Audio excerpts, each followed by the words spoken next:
افتتحت موريتانيا مشوارها في التصفيات الأفريقية المؤهلة لمونديال 2026 بخسارة أمام مضيفتها جمهورية الكونغو على ملعب الشهداء في كينشاسا بهدفين نظيفين.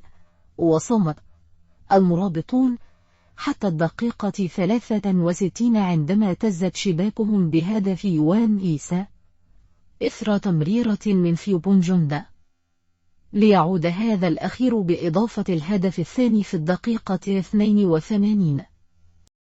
واستهل منتخب الجزائر مشواره في التصفيات المؤهلة لكأس العالم 2026 بالفوز على ضيفه الصومالي ب3 أهداف مقابل 1 على ملعب نيلسون مانديلا.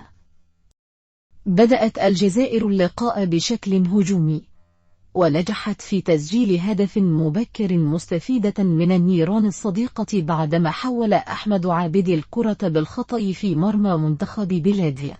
وفي الدقيقة 31 استغل بغداد بنجاح هفوة من دفاع الخصم ليسدد كرة قوية سكنت الشباك بنجاح.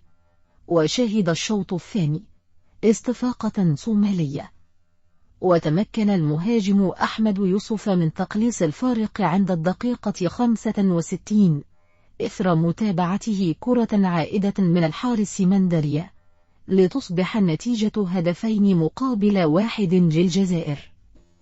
وفي الدقيقة 79 تمكن البديل إسلام سليماني من تسجيل هدف الاطمئنان لمنتخب الجزائر، لتنتهي المباراة بفوز محارب الصحراء بنتيجة 3-1. استهل المنتخب الليبي مشوار تصفيات التأهل لمونديال 2026 بفوز مهم على مضيفه إسواتيني بهدف مقابل لا شيء في ملعب سومولولو بمدينة لوبامبا ضمن منافسات المجموعة الرابعة. وشهدت الدقيقة 53 هدف المباراة الوحيد عن طريق لاعب أحمد كروع بعد تمريرة متقنة من طه الشلوي. وبهذه النتيجة تصدر المنتخب الليبي منتخبات المجموعة الرابعة برصيد 3 نقاط. وجه منتخب مصر تحذيرا كبيرا لجميع منافسيه بتحقيق انتصار عريضا أمام جيبوتي بسداسية نظيفة.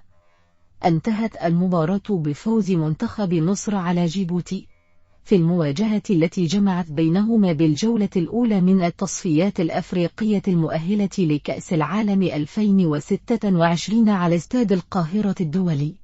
شهدت المباراة منذ بدايتها ضغطا كبيرا من قبل منتخب مصر لتسجيل أول الأهداف مبكرا، ولكن دفاعات جيبوتي كانت بالمرصاد في أكثر من كرة خطرة. وبعد ضغط كبير سجل محمد صلاح أول الأهداف في الدقيقة 18 إثر استغلال حالة الارتباك لدى دفاع منتخب جيبوتي. وفي الدقيقة 22 تمكن من تسجيل ثاني الأهداف من ركلة جزاء، لينتهي الشوط الأول بتقدم المنتخب الوطني بهدفين دون رد.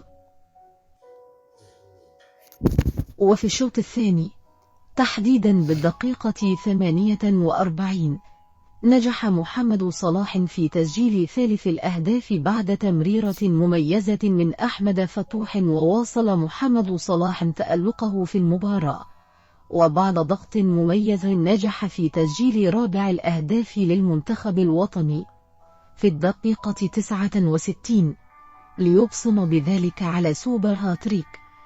ولم يتوقف منتخب مصر عن الاستمرار في التقدم نحو مرمى جيبوتي، حيث أحرز خامس الأهداف في الدقيقة 73 عن طريق مصطفى محمد.